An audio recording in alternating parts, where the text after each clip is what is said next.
Hello আমার সকল কবিতা প্রেমী বন্ধুরা, কেমন আছো তোমরা? আশা করি সকলেই খুব ভালো আছো এবং সুস্থ আছো। আজ তোমাদের সামনে এসেছি আমি শোনাতে কবি শুভ দাশগুপ্তের লেখা সুন্দর একটি রিসাইটেল। তবে এবারেও তোমাদের সকলের কাছে অনুরোধ রইল, অবশ্যই স্কিপ করবে না। যারা কবিতা শুনতে প্রচণ্ড ভালোবাসেন তারা অবশ্যই পুরো কবিতাটি তো শুনবেনই, এবং বাকি যারা এই কবিতাগুলো শুনবেন তাদের কাছেও অনুরোধ রইল, কারণ স্কিপ করলে কখনোই একটি কবিতার ভেতরের অর্থ বোঝা যায় না। তাহলে আজ কি দেরি করা যায়? একদম না, শুরু করে দিই আজকের রিসাইটেল। কবি শুভ দাশগুপ্তের লেখা পলাশপুরের জীবন। পলাশপুরে বিশেষত্বহীন এক বিকেল। পুরনো এক জরাজীর্ণ বাড়ির দোতলার ছাদের ভাঙাচড়া আলসেও দুটি হাত আনমনে রাখা, দুটি ক্লান্ত চোখ। দূরে, বহু দূরে বিছিয়ে দেয়া চশমাহীন চোখের কোলে শালিখের পায়ের ছাপ, কাটাকুটি মাথায়, কমতে থাকা চুলে, সময়ের রূপালী স্নেহ কিংবা রাগ। আধ ময়লা শাড়ি, রান্নাঘরের জলের দাগ, হলুদ লঙ্কার ছাপছোপ, শীর্ণ দুহাত নিরাবরণ। তিনি দাঁড়িয়ে আছেন। নিঃস্ব হয়ে যাওয়া বিকেল, কাতর আকাশে বিসমিল্লার পূরবী আলাপ হয়ে বাজছে। নিভে আসা আলো, আরও একটা গোটা দিন নষ্ট হয়ে যাওয়ার কষ্টে অভিমানে লাল সেই রং। চশমাহীন চোখে, মুখে, শাড়িতে, আলসেও ছাতে তিনি দাঁড়িয়ে আছেন। দিন শেষের বিষণ্ণতাকে ছুঁয়ে তিনি দাঁড়িয়ে আছেন। পলাশপুরের বউ, পলাশপুরের মা। এখন বড় একা লাগে, খুব একা। সময়ের হাত ধরে চলে গেছে সময়, মানুষ, ঘটনা, এই ভেঙে যাওয়া অন্ধকার বাড়িরও। একদিন জৌলুস ছিল, হাসি ছিল, গান ছিল, স্বপ্ন ছিল। ঝকঝকে মেঝে, ঠাকুরের ছবি, ঝোলানো তকতকে দেয়াল, ধূপ ধুনোর গন্ধে আকুল ঠাকুর ঘর। পেছনের বাগানে দেবদারু আর পেয়ারা গাছে সংসার। রান্নাঘরের জানলার পাশে বাতাবি লেবুর পাতায় আহ্লাদি রোদ। একটু দূরে বেড়ার ধারে বাঁধানো তুলসী মঞ্চ। শনিবার শনিবার উনি বাড়ি আসতেন কলকাতার মেশা থেকে। পথশ্রান্ত মুখে, চোখে অদ্ভুত একটা সরল খুশি ছেয়ে থাকত। কাঁধের ব্যাগ মাটিতে নামিয়ে বলতে থাকতেন, কলকাতার ভিড়, কলকাতার হইচই, কলকাতার বাস ট্রাম আর অফিসের গল্প। ব্যাগ থেকে একে একে বেরোত ছেলের ইংরেজি গল্প বই, মায়ের চোখ বন্ধ হওয়া নরম পুতুল, আর আমার শ্বশুর মশাইয়ের চিরদিনের প্রিয় ক্লাসিক্যাল বাজনা ও গানের গ্রামোফোন রেকর্ড। এ বাড়ির দক্ষিণের ওই বাগান ঘেঁষা ঘরটা ছিল আমার শ্বশুর মশাইয়ের। গানই ছিল তার সর্বক্ষণের সঙ্গী। শাশুড়ি গত হবার পর গান শোনার অভ্যাসটাই হয়ে উঠেছিল ওর বেঁচে থাকার আশ্রয়। গোটা বাড়ির হাওয়ায় ভাসত কখনো বাগেশ্রী, কখনো মালকোষ, কখনো কোনো ফাল্গুনি বিকেলের কোণে দেখা আলোর ঝিম ধরা নেশার মতো পরশ বর্ষে। আমার ছেলের বয়স বছর বছর বেড়েই যাচ্ছিল। আমার ছেলের বছরে বছরে পরীক্ষায় ফার্স্ট হওয়াটাকে তার পিতামহ তেমন গুরুত্ব দিতেন না। বলতেন ফার্স্ট হওয়াটাই ভালোই, কিন্তু খোকন যে মোটে গান শোনে না, গান ভালোবাসে না। এ বড় দুঃখের কথা। সেই দুঃখী পিতামহ খোকনের প্রথম চাকরির প্রথম মাস মাইনের টাকায় কিনে আনা ফওয়াজ খাঁ সাহেবের রেকর্ড খোকনের হাত থেকে ছো মেরে নিয়েছিলেন একদিন। তারপর প্রসন্ন মুখে ঘোষণা করলেন, না বৌমা, লেখাপড়া শিখে খোকন গোল্লায় যায়নি, বুঝলে। আর একদিন আমার মেয়ে আনমনে গাইছিল বারান্দায়, কোথা তুমি ঘনশ্যাম। দাদু তার সজল চোখে সেই গান শুনে বলেছিলেন, খুঁজে যা শ্যামলী, খুঁজে যা, ঘনশ্যামকে পেতে হলে খুঁজে যা, সুরের পথেই খোঁজ, ওটাই একমাত্র পথ, বাঁশির সুরেই তার সুর, সুরে পথই তার পথ। দুপুরের ঝিমধারা গুমোটে বাসনলা ঠং ঠং করে আওয়াজ তুলে রাস্তা দিয়ে যেতে থাকে।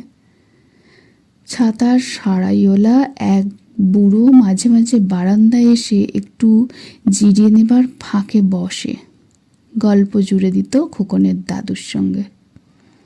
বাবার বিছানায় বসে দুলে দুলে পড়া মুখস্থ করত খোকন। ঘুঘু ডাকত গরমের ছুটির ঝলসানো দুপুরে। খোকের পুতুলের সংসারে নানা সমস্যা বিভ্রাট লেগেই থাকত বারান্দার এক কোণে।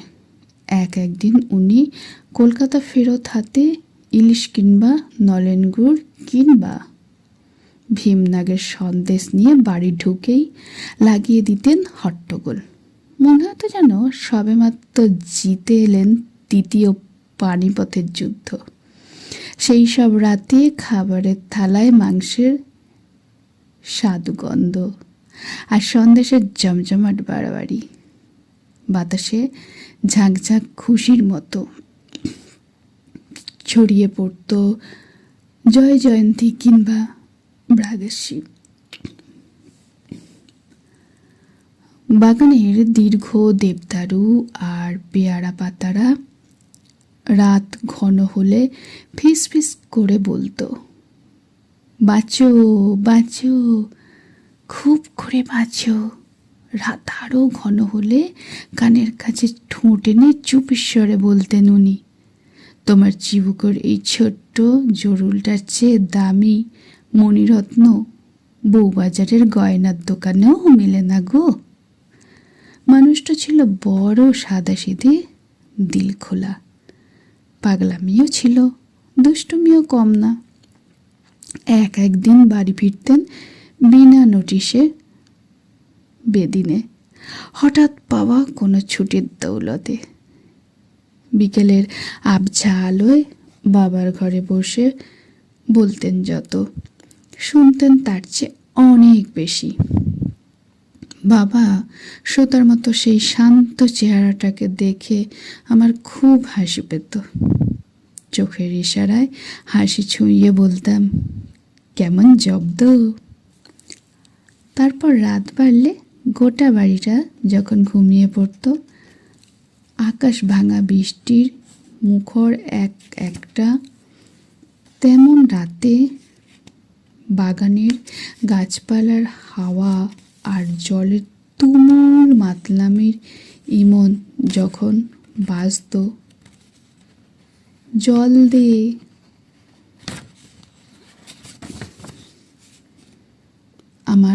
কপট ঘুম ভাঙিয়ে সেই মানুষটা, বাবার পায়ের কাছে বসা সেই শান্ত সুবোধ মানুষটা বেপরোয়া দুরন্ত হয়ে উঠত কেমন অনায়াসেই। বাইরের ঝোড়ো পাগলামি ভর করত তার রক্তে। খুব নিবিড় করে বলতেন, বাবার রেকর্ডের গানের মতোই তুমি অশেষ, তুমি সীমাহীন। যতবার পাই তোমার মনে হয় আরও কত আছে পাবার। এক জন্মে বোধহয় যতটুকু পাওনা দেনা মেটে না, তাই না? পরের বারও থাকবে তো আমার সাথে? তারপরের বার, তারও পরে। বলতে বলতে তার অমূল দৃষ্টিতে জাগত মায়াবী আলো। তখন মনে হতো পৃথিবী থেমে যাক, সময় থমকে দাঁড়াক, ঝড় বাদলের এই তুমুল রাতটি চিরকালের মতো সত্য হোক, জেগে থাকুক। আর বৃষ্টি ভেজা বাতাসের মতো ওর সহজতম ঘোষণা, তুমি অশেষ, তুমি সীমাহীন। সেবার যখন খোকন ফার্স্ট হলো, খবরের কাগজে ছবি, বাড়িতে ভিড়, উনি বললেন, এ তো তোমারই ফার্স্ট হওয়া। আমার তো দিন কাটে টাকার ধান্দায়। কলকাতার পাগলা হাওয়ায় আমি বললাম, বাবার মগজটাই পেয়েছে খোকন, বিনা দলিলে সব বাজিমাত্র ওই পরে পাওয়া সম্পত্তির জোরে। শুনে উনি হাসতেন, দু আঙুলের ফাঁকে ধরা সিগারেটের জোরে টান দিয়ে বলতেন, বুক খালি করে ধোঁয়া ছাড়তেন তৃপ্ত মুখে। লেবু পাতার নরম তীব্র গন্ধ তখন এসে মিশে যেত দাদুর ঘরের মিষ্টি মধুবন্তীর সুর ঝর্ণায়। খুকির বিয়ে হলো পাত্র দূরদেশের বড় চাকুরে। বাড়ি গাড়ির চেয়েও বেশি লোভনীয় ছিল তাদের শিক্ষা দীক্ষা, আচার ব্যবহার। মেয়ের শ্বশুরবাড়ি যাবার দিনে আর তার অমন শক্ত মনের বাবা কেমন যেন হঠাৎ করে শিশুর মতন হয়ে পড়লেন। দু চোখের জলে এতদিনের জমানো স্নেহের নিখাদ জলচ্ছবি। বারান্দার ঘরে, বাগানে, সিঁড়িতে তখন আবছা অন্ধকারের মতো ছড়িয়ে পড়েছে পূর্বীর দুঃখ, আলী আকবরের সরদে। দাদুর ঘরে জ্বলছে ধূপ, নিঃশব্দ সুগন্ধ। খোকন যখন চাকরি নিয়ে গেল বিদেশে, ঝাপসা চোখে তার ভবিষ্যতের ঝকঝকে জীবনের পথটা দেখতে দেখতে আমার মাথা ঘুরে গিয়েছিল। জীবনে প্রথমবার এয়ারপোর্টে দাঁড়িয়ে সন্ধ্যের অন্ধকারকে সাজিয়ে গুছিয়ে সুন্দরী করে তুলেছিল লাল নীল আলোর মালা। আর অনেক দূরের কোনো পুজো মণ্ডপ থেকে ভেসে আসা মাইকের গান। উড়োজাহাজ যে অন্ধকার আকাশে মিশে গেল, তার চেয়েও কঠিন অন্ধকার তখন খোকনের বাবার চোখে। সেবার মাঘের শীতে উনি কলকাতায় যথারীতি অসুস্থ শরীর নিয়ে শ্বশুরমশাই কম্বলের গরমে চোখ বুজে শুনছেন শুভলক্ষ্মীর অমৃত ভজন। ফাঁকা বাড়িতে যেন ধূপের গন্ধ, মন্দিরের স্তব্ধতা আর দেবতাদের অমন চলাফেরার মতন। বারান্দায় ঘুরছে শালিক চড়াই, বাতাসে আলতো ছোঁয়ার মতো লেগে আছে প্রতিকারহীন শূন্যতা। একসময় হঠাৎই শুনলাম রেকর্ড আর দিনের পিনের সুরহীন ঘর্ষণ, ঘ্যাস ঘ্যাস ঘ্যাস। চমকে যখন ছুটে গেলাম, শ্বশুরমশাই তার চিরদিনের প্রেম সম্পর্কে মৃত ঠোঁটে আলতো সাজিয়ে রেখে অনেক দূরের সুরলোকে পাড়ি দিয়েছেন। সমস্ত ঘর জুড়ে অপ্রাকৃত এক স্তব্ধতা। বুক ছিঁড়ে শেষ হয়ে যাওয়া রেকর্ড ফিনের মাথা কুটে মরা আর্তনাদ। ফাঁকা বাড়িতে প্রতি মুহূর্তে শূন্যতা গিলতে আসতো আমায়। শীত যায়, পাতায় পাতায় নতুন কচি, ডালে ডালে কি এক খুশির আলো আবার জাগে। পাখিরা এ বাড়ির বাতাসে পরশ বসন্তের গন্ধ না পেয়ে হতাশ হয়।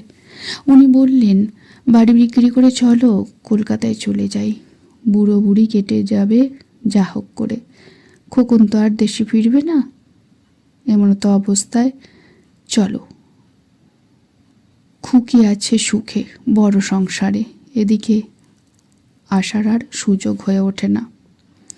আমার মন চায় না এবারের উঠোনে, বারান্দায়, সিঁড়িতে, ঘরে খোকনের বই খাতা, মাছ ধরার ছিপ, খুকির চোখ বন্ধ হওয়া পুতুল, দাদুর গ্রামোফোন আর নিস্তব্ধ লেবুতলায় আমার সুখের দুপুর, তুলসী মঞ্চে আমার প্রণত সন্ধ্যা, আয়নার কাছে আমার যৌবনের আগুন।